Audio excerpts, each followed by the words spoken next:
Hi friends, তোমরা সবাই কেমন আছো? আশা করছি সবাই খুব ভালো আছো। চলো আমি আজকে রান্না করব, তোমাদের সাথে শেয়ার করব।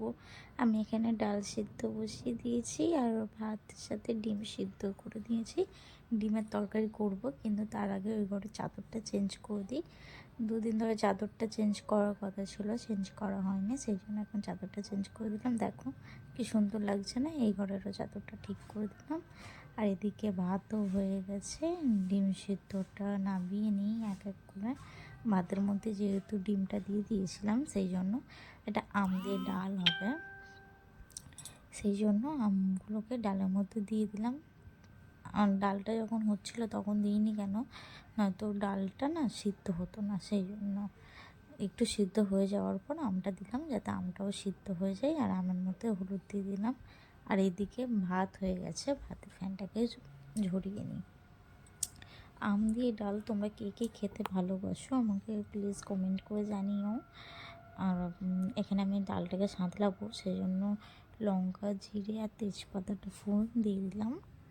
সামান্য একটু হলুদ আর জিরে গুঁড়ো দিয়ে দিলাম, দিয়ে একটু ভালোভাবে ভাজা ভাজা করে ডালটাকে এখানে আমি ডালটাকে খুব ভালোভাবে সাঁতলে নিলাম। যত ডাল বেশি সাঁতলানোটা যত ভালো হবে তত বেশি ভালো লাগে খেতে। আর এই গরমে টক ডাল হলে তো ব্যাস আর কিছুই চাই না, টক ডাল দিয়েই খাওয়া হয়ে যাবে।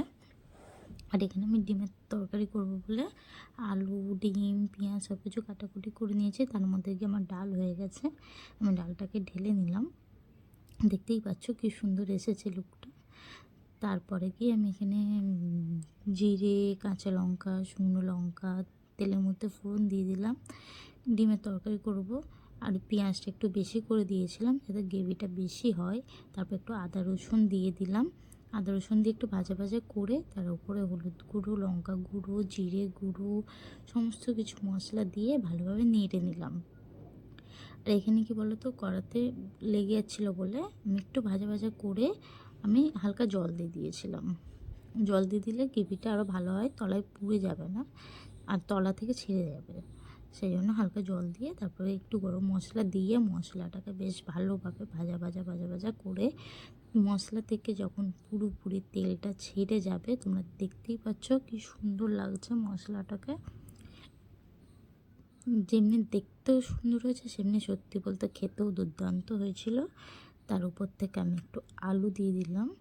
ডিমের তরকারি আলু ছাড়া তো ভালো লাগবে না, বাঙালিদের তো আলুটাই মাস্ট। সেই জন্য আলু দিয়ে ভালোভাবে কষিয়ে নিলাম আমি। আলু দিয়ে বেশ কষিয়ে কষিয়ে কষিয়ে কষিয়ে চাপা দিয়ে দেবো। আমি এটাকে দমে সিদ্ধ করেছিলাম আলুটাকে। চাপা দিয়ে দিয়ে আস্তে করে না, ওই যে ভাপে ভাপেই না হাফ সিদ্ধ হয়ে যায় আলু। আর এটাও খেতে দুর্দান্ত লাগে। তারপর গিয়ে আমি একটু খেয়ে নিচ্ছিলাম, খিদে পেয়ে গেছিলো বলে আমি ওই মশলা দিয়ে ভাত একটু মেখে খেয়ে নিয়েছিলাম। খুব সুন্দর লাগছিলো, মশলাটা খুব সুন্দর হয়েছিল। তারপর গিয়ে কষানো হয়ে গেছিলো, আমি একটু জল দিয়ে গরম মশলা দিয়ে ঢাকা দিয়ে দিয়েছিলাম। আর এখানে দেখতেই পাচ্ছ কি সুন্দর হয়েছে, তার তরকারির কালারটা দেখেই মনে হচ্ছে খুব সুন্দর হয়েছে।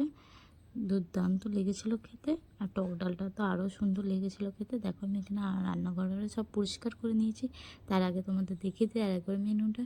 এখানে ডিমের তরকারি আছে, এখানে ডাল আছে, আর হাঁড়িতে তো ভাত আছে, আর ভাত দেখি লাভ নেই।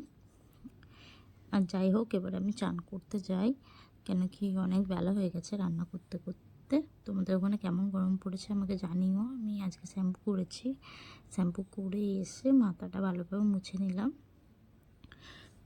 মুছে নিয়ে এবার পুজো পুজো করবো। আজকের জন্য এইটুখানি ভিডিওটা। ভালো লাগলে লাইক করে দিও, শেয়ার করে দিও, সাবস্ক্রাইব করে দিও, আর ভালো একটা কমেন্ট করে দিও। টাটা।